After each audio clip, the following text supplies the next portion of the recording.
We tell people that getting a prenup is like wearing a seatbelt. It's precaution, not prediction. It doesn't mean that you're planning to crash, just that you're protecting yourself in case you do. Enough foreplay.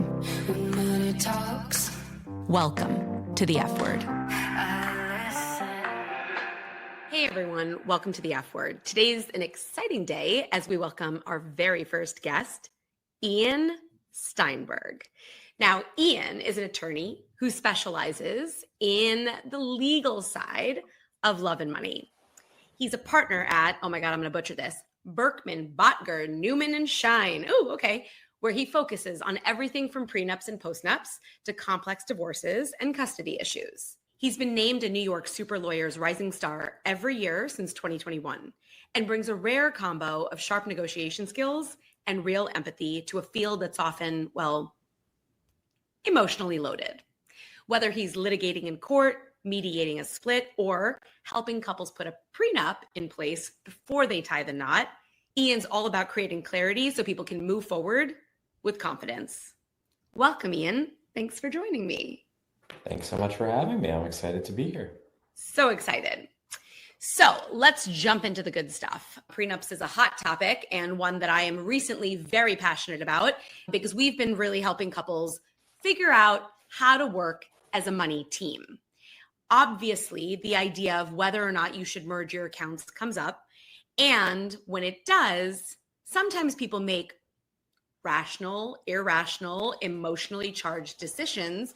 And what I want to do today is really help everyone understand the benefits of a prenup for many people, especially when conversations about love and marriage are expected to be, romantic, idealistic, right? Till death do us part. Bringing up a legal contract in the context feels kind of like you're planning for failure, or at least preparing for it. And I think for a lot of people that can feel really jarring or just incredibly uncomfortable, or maybe even a little bit cynical. We tell people that getting a prenup is like wearing a seatbelt. It's precaution, not prediction. It doesn't mean that you're planning to crash, just that you're protecting yourself in case you do. So my question for you is, what would you say to someone who still feels like bringing up a prenup is inviting bad vibes into their relationship?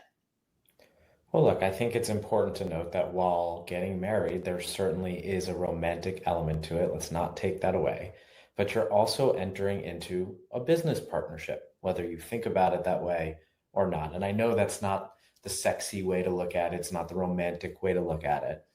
But at the end of the day, you are merging your finances together. You are coming to a business contract. And I think your seatbelt analogy is great. I often use something very similar. I say it's an insurance policy, right? You get car insurance, you don't expect to crash.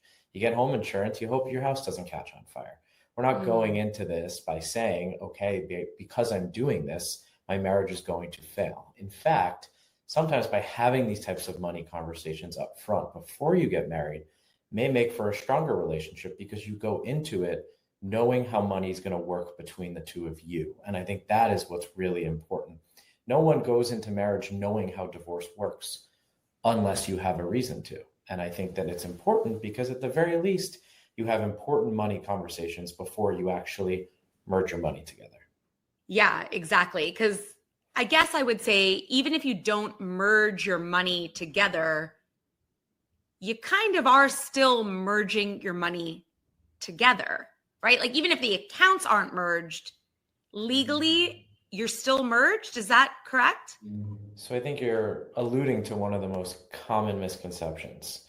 And Great. I practice in New York. And so at least in the state of New York, title does not matter. Now, what does that mean? That means when my friend asks me, well, we're married, but all the money's in my own account. I say, that's great. Your spouse is still entitled to half of that. Why? Because under the law, anything that you earn during the marriage, at least again in New York, is considered marital property. It's subject to division upon a divorce and typically an equal division. So just because it's in your name, it's about when you earned it as opposed to the title. And I think that's a misconception that people have all of the time. Oh, it's in my own account. Okay, doesn't matter. Did you earn it during the marriage? So that really is the question that I ask. That's a great point. Okay, so let's dive a little bit deeper into that. So if you earn money before your marriage, and then when you earn money during your marriage?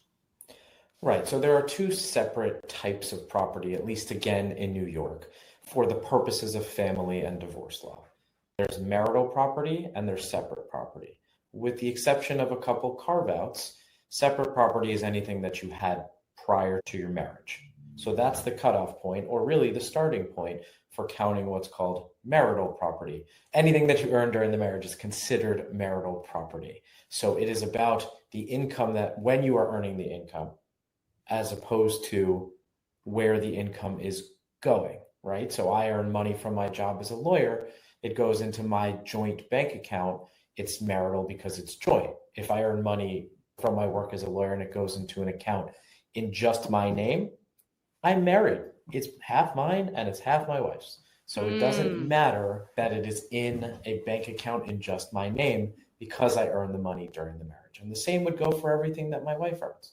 Okay. So let's just take an example. Let's say I have $10,000 sitting in a checking account before I'm married.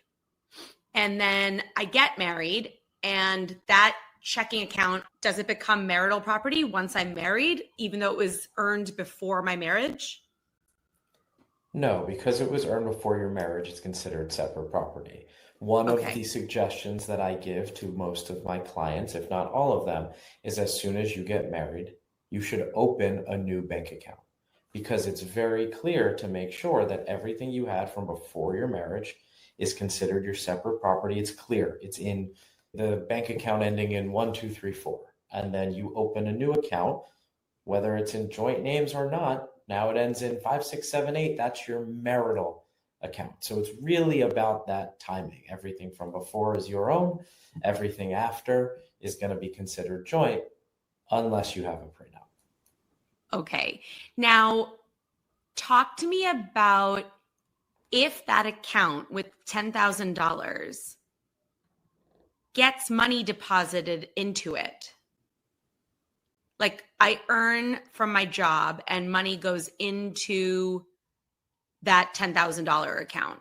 Well, now you've commingled your marital property with your separate property. And so most likely that entire account is going to be considered marital. The way that it works is now you go buy groceries out of that account. How do you know if you use the $10,000 from before the marriage or the $10,000 that you earned during the marriage that was deposited into that account? The answer is you don't. And so you've sort of lost that separate property nature, that separate property quality to that account. And so it's, again, why the suggestion is always start a brand new bank account and don't have that issue. Okay. I want to make sure I understand it.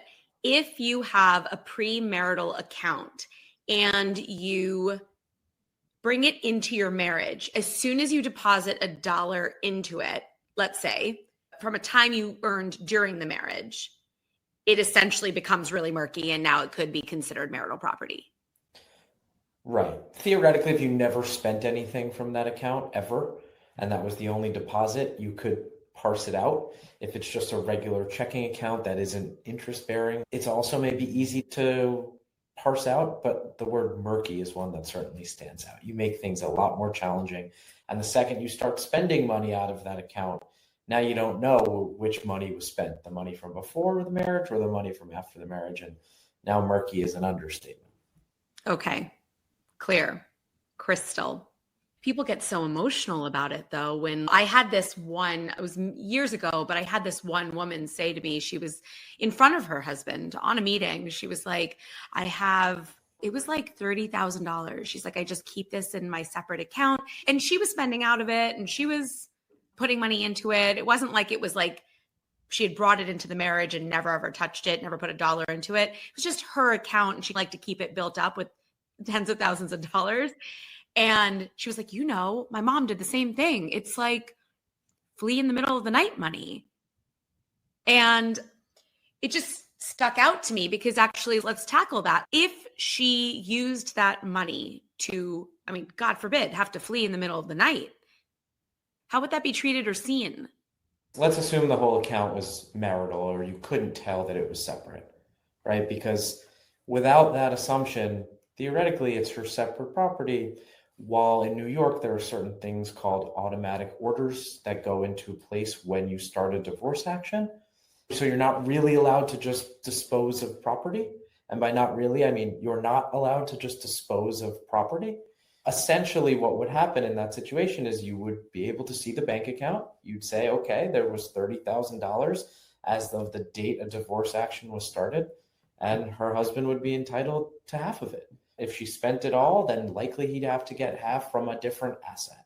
And so essentially in a divorce, what you're doing is you're taking all of the assets that are marital and you're putting them on a spreadsheet and you're figuring out how they are getting divided. In New York, we call it equitable distribution, which means that things aren't always split up equally. That can account for having some separate property. It can account for certain things like businesses, which aren't always divided up equally. But for the most part, bank accounts, retirement accounts, investment accounts, those are really divided up 50-50. So she flees in the night with 30K.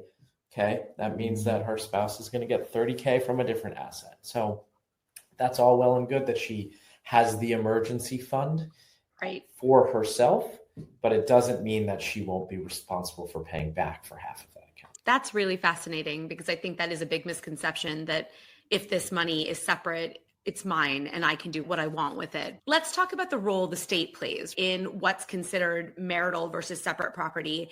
Is it true that without a prenup, the default is whatever your state decides?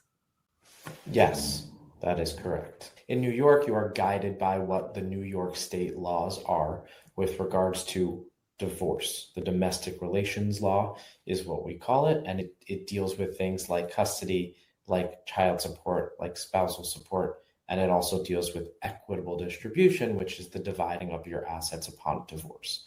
That is where you have the definitions of what's considered marital property, what's considered separate property, and the respective case law that has come in and talked about what the interpretation of those particular laws and how that determines how property would be divided in the event of a divorce. So when we're drafting a prenup, we are looking to what are the definitions of marital property, what are the definitions of separate property, and we actually specifically put them in the agreement, but we don't necessarily put what the state laws would say, because that's one of the benefits of having a prenup is you are guiding yourself within the bounds of the law, but you are getting to decide what is considered marital property, what is considered separate property, which is why oftentimes my first question to people when they are thinking about a prenup is, how do you want your income to be treated? Because typically under the law, marital property is anything that you earn during the marriage.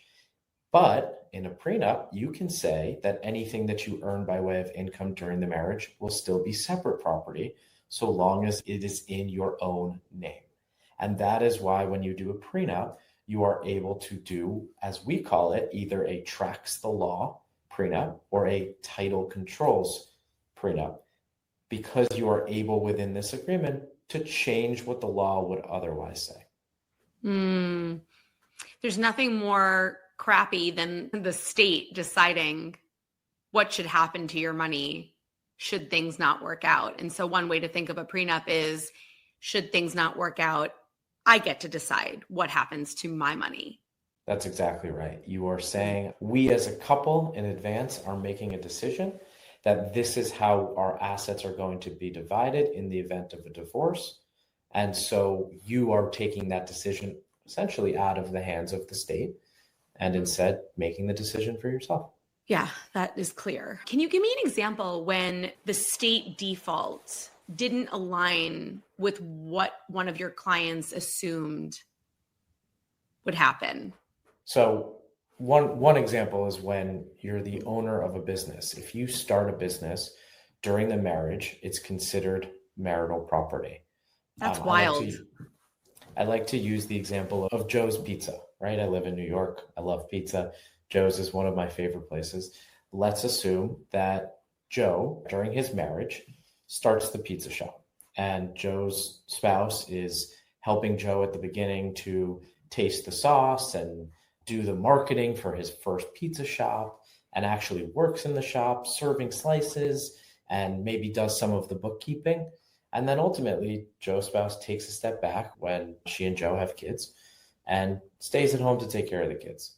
Now, under the law in New York State, in the event of a divorce, you would have to, one, value Joe's pizza business, and that asset is then divisible in the divorce.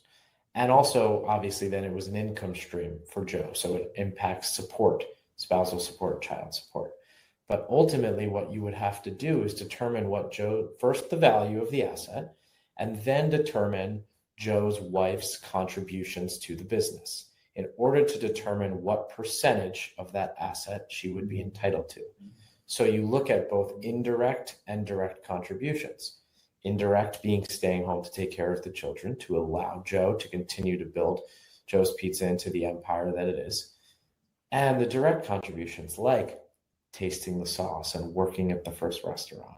And ultimately you get up to a percentage that typically is less than 50, but with those types of direct and indirect can be something like 40%.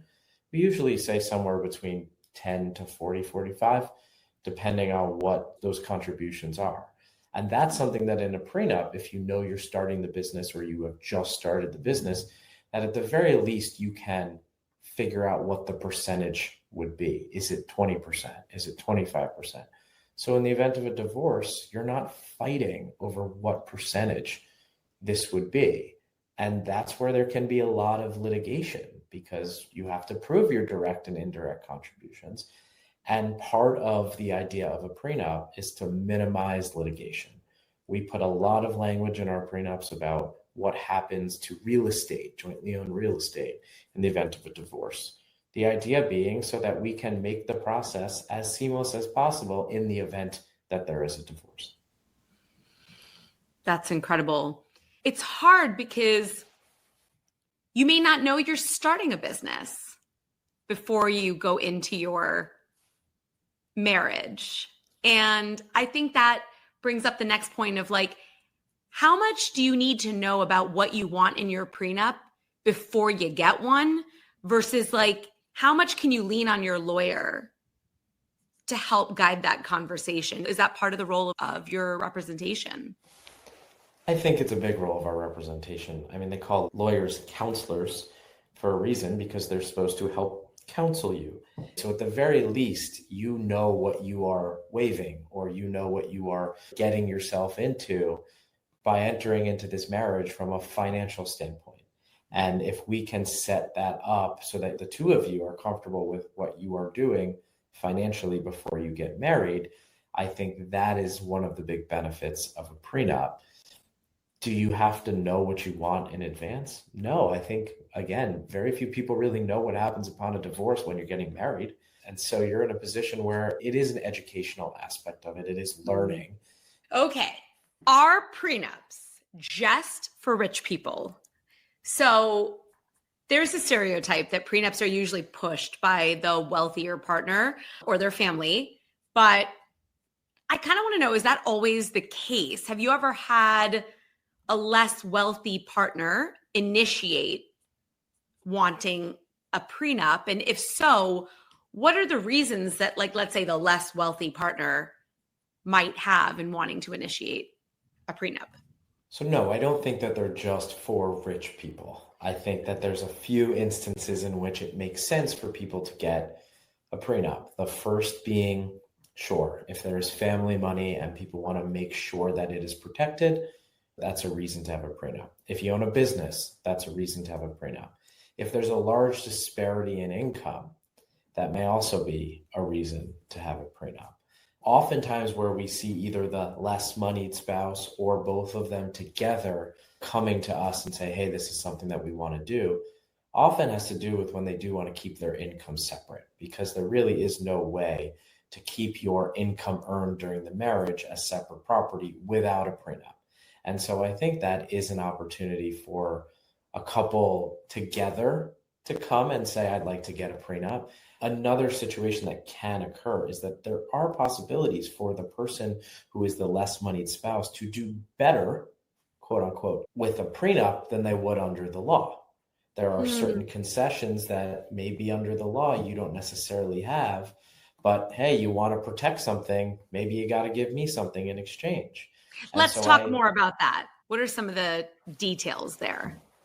So for instance, you have someone who wants to protect the business, right? And so perhaps they want to say that I started this business before the marriage, and I understand that some of the appreciation of the business may take place during the marriage, which would make that appreciation marital property. Because again, we're talking about the time in which money was earned, the value was created. If it goes from $1 million before the marriage to a $10 million company, you have $9 million of marital property that was created during the marriage. So if one soon-to-be spouse wants to protect that interest, maybe there's something else that they give. Do they give a higher amount of spousal support than maybe they would otherwise have to give?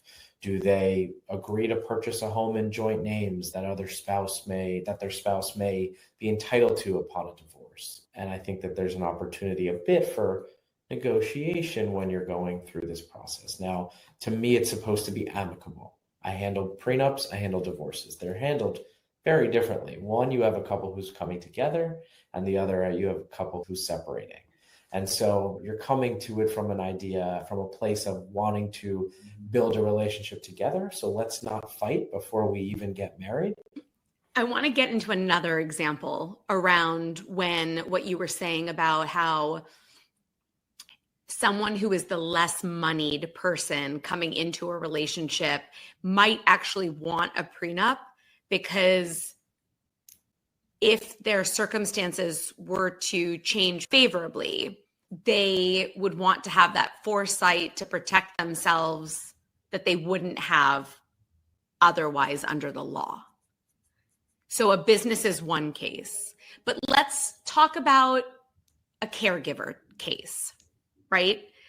I think family planning is something that people often don't think about as a really good reason to have a prenup conversation. Let's say one partner plans to step back in their career for childcare or elder care.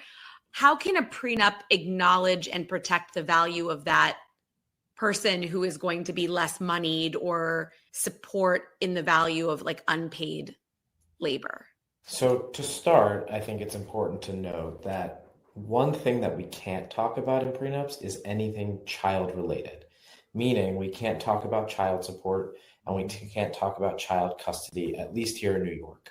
The idea being that in the event of a divorce, the court wants to be able to do what's in the best interest of the child or the children at the time. However, we can condition things on there being children. So in many agreements, I'm faced with the situation in which you said, and a couple knows in advance, okay, mom is going to step back, or the wife to be is going to step back, or the husband to be is going to step back once there are children. And I think that in that instance, we can say, okay, there will be spousal support paid in the event one spouse steps back to take care of children and works less than X amount of hours per year, or whatever the case may be, to account for the fact that they aren't going to be working. And that's a family decision. That's a decision that they are making together. They know they're going to make that decision. So let's account for it now. I think a lot of times in that instance, there's a question as to whether the income earned during the marriage is going to be marital or separate. Because if it's going to be separate and one spouse is stepping back, well, we have to find a way to compensate. Is that a lump sum payment from the spouse who continue to work to the other spouse in the event of a divorce? Is it a housing provision where the spouse who continue to work will have to pay the other spouse a certain amount for housing, or provide a home, whether that's a rental home or that is a home that is purchased? There are a bunch of ways that we can account for that situation if we know. If the money earned during the marriage is going to be considered marital property, well, then the other spouse is likely entitled to half of it, whether he or she is working or is staying home to take care of the kids. And so maybe less of those additional provisions or clauses are really needed to account for that. So depending on how they want to treat the earned income during marriage, a prenup could help to clarify and ensure that the person who is stepping back to be a caregiver isn't punished financially. That's exactly right.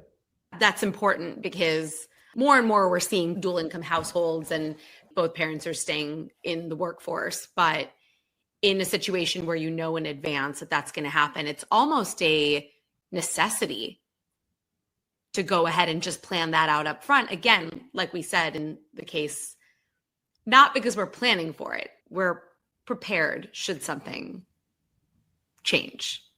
Right. And when you are going through all of your planning, whether that's doing your will, whether that's planning the wedding, whether that's planning for what would happen in the event of a divorce, you want to make sure that you're prepared. And if you know that your situation is, I know I'm going to step back and stop working once we get married because we're going to try and have children.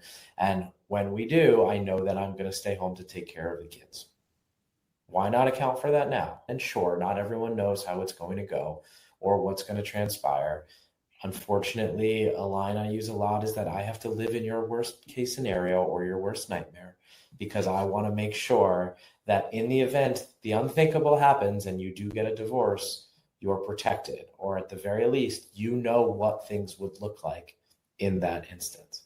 You know, one thing I try to encourage couples to think about with regards to a prenup is that it's showing that you can have a hard conversation and be there for one another when you're at the height of your love, right? It's you getting to say what you'd want to happen to the person you love should something change, right? Because life is unpredictable. And so instead of looking at it as a way to assume we're going down a bad path, it's more like, should things take a turn, I want you to be taken care of. And that is so important to me that I'm going to plan for it regardless. What do you think about that sentiment? I think it's spot on. And you're planning so many other parts of your life. You plan where to live, you plan where you're going to work, you plan whether or not you're going to have kids. This is another part of the plan. You should be working together on it. So if you know how that is going to go, or know how you would like it to go, why not talk about it now? It's hard. It's a hard conversation to have. It's hard to think about going dress shopping and then picking out the flowers and then talking about what would happen if all of that hoopla is for naught. But again, the idea is that hopefully in the event that does happen, you can get divorced in a way that has some dignity to it and that follows the way you wanted things to go, at least in terms of the way your assets will be split. Yeah. I want to talk about the fact that money has a transactional nature to it, right? So when you bring this transactional feeling into a romantic relationship, especially at the time, around the time of your engagement, where the vibe is supposed to be, I'd cross to the ends of the earth for you, I think it can suddenly feel like you're inserting like a contractual conversation into what's supposed to be pure Disney love. Do you help couples navigate that emotional shift?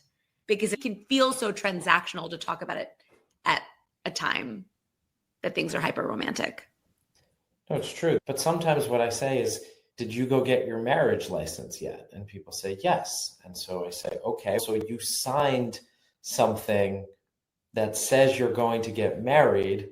That's a contract, right? And so there, as much as there is the walking down the aisle, the first dance, the love element of it, this is also a business transaction. And it's hard to shift, to your point, into that mindset because it doesn't feel that way.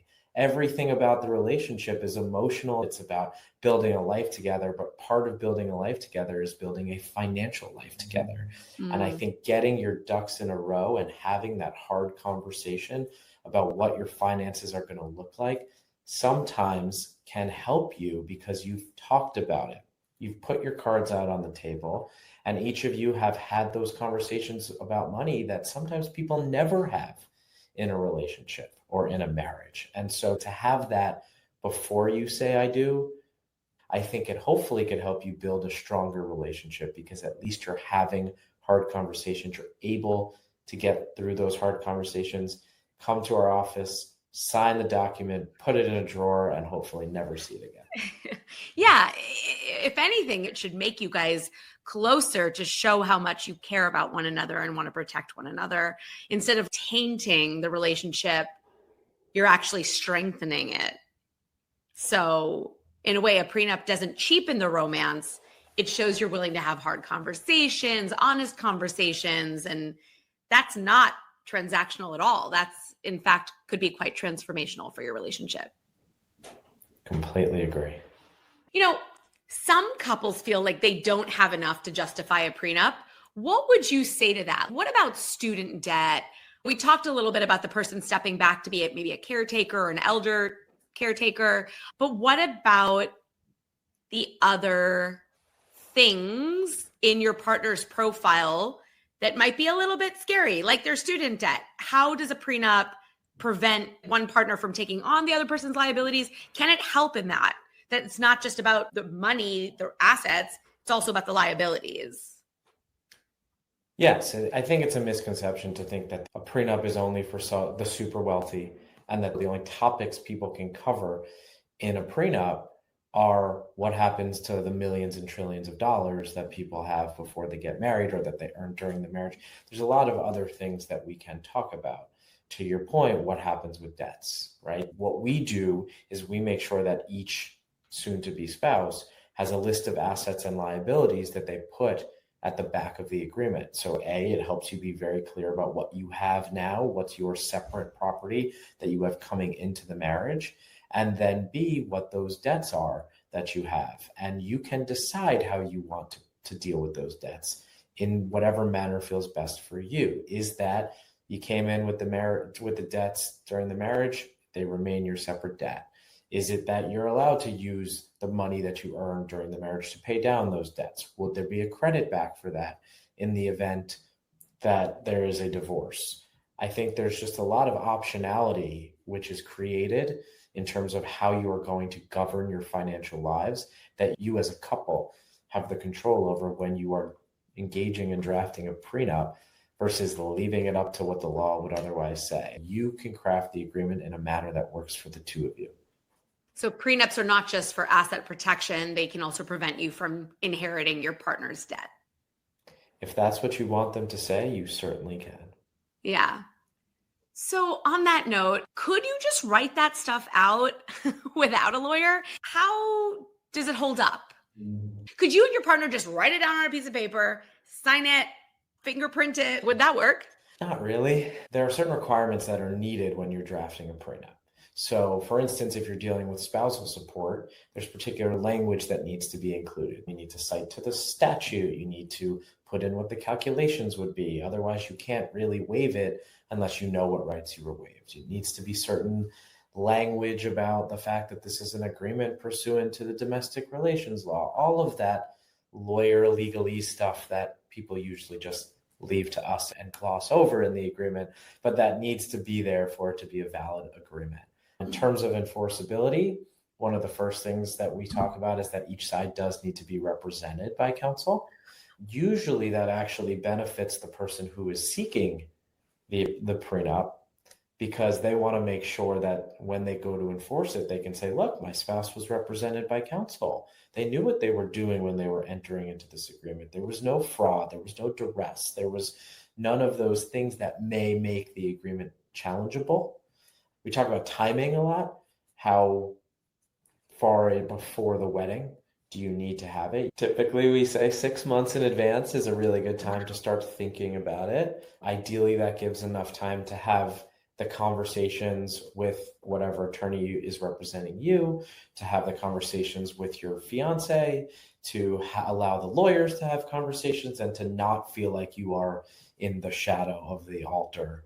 Even when both sides are represented by lawyers, if we are signing it close and it's been negotiated for months and months, if the couple's signing it very close to the wedding, we will put something in that says this has been the product of negotiation over a series of months while with each side represented by counsel, to be very clear that this, even though it was signed Friday before you go to your rehearsal dinner, it wasn't just shown to you right before. It had been well thought out and well discussed.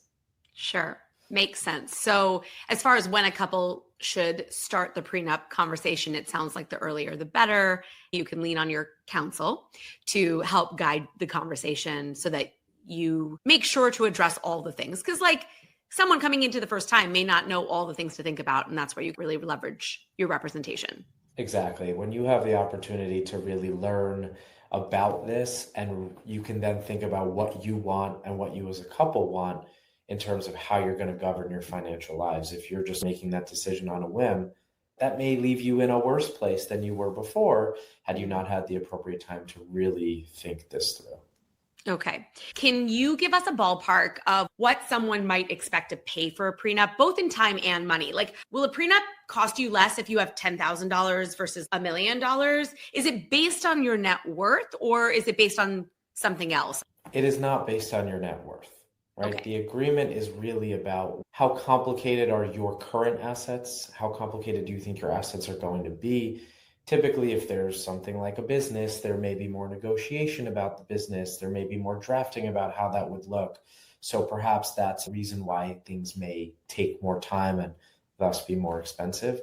But if what you're doing is tracking the law and you just want to be really clear what was your separate property from before, it doesn't matter really if that separate property is $100,000 or it's $5 million in terms of the drafting of the agreement. The concepts are really the same.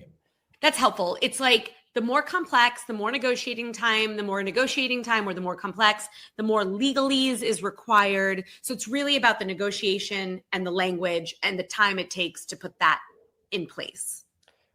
Yes, and that has to do with the complexity of the assets that you have and what you're doing with those assets. You could have the most complex assets in the world and say everything I have is going to, in my name, is going to be my separate property, and everything you have your name is going to be your separate property, and only what we put in joint names will be considered marital property.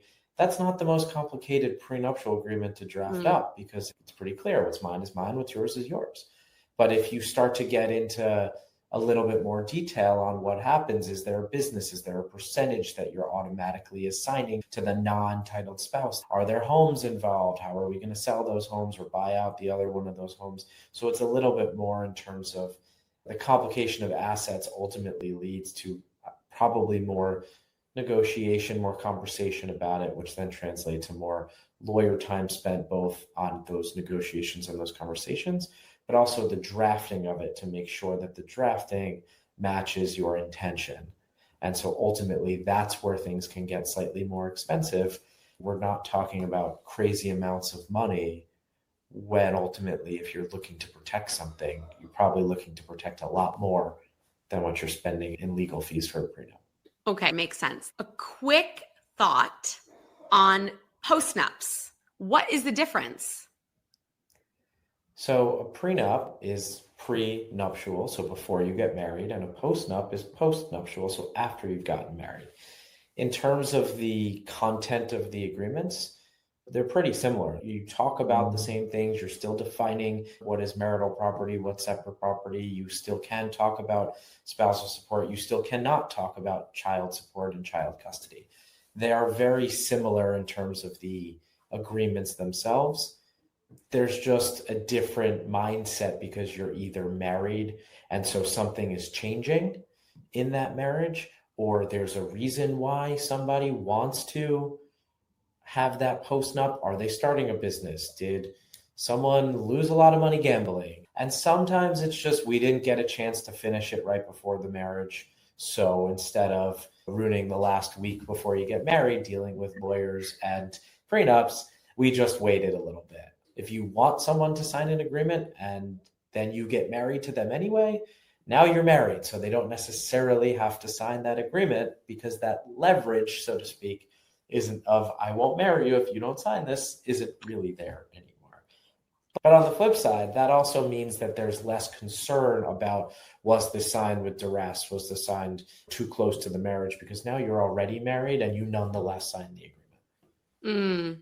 Very true. Okay, so a postnup is just a prenup that's written after marriage for the most part. I guess I could have said that in a few less words. I wanted to know what are some of the wildest things you've seen put. Just give me like one or two juicy good things that you saw someone put into a prenup and you were like, That's weird. I will say the most common one that I always get people asking me for is a cheating clause.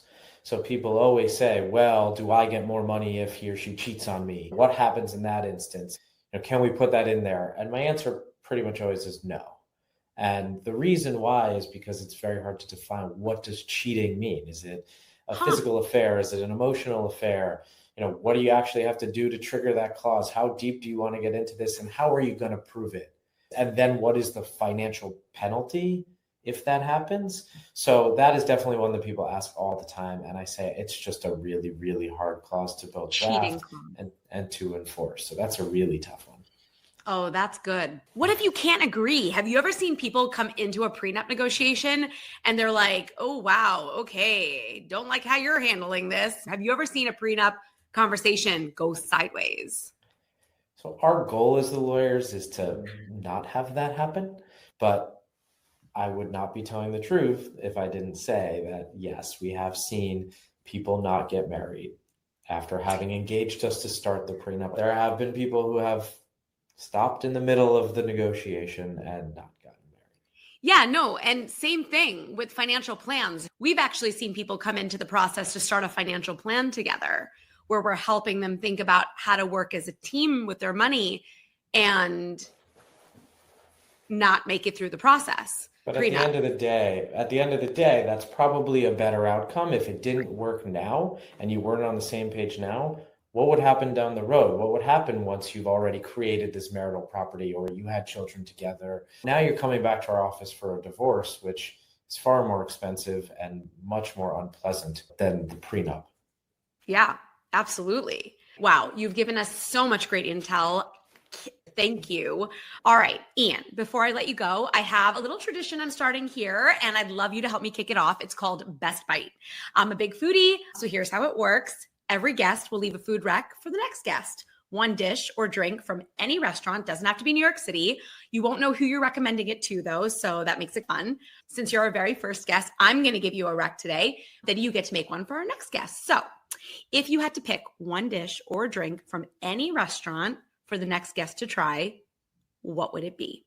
To give you a sec to think of yours, mine is, I had it about 2 months ago. I was in the West Village and I went to San Sabino, which is the Don Angie's sister restaurant, and stumbled in there super early because you really can't get in otherwise. Bartender recommended the steak Magazzino, which I was like, I'm a big meat eater, love a good steak, but she mentioned it was fried. And I was like, that just sounds weird. Let me try it anyway.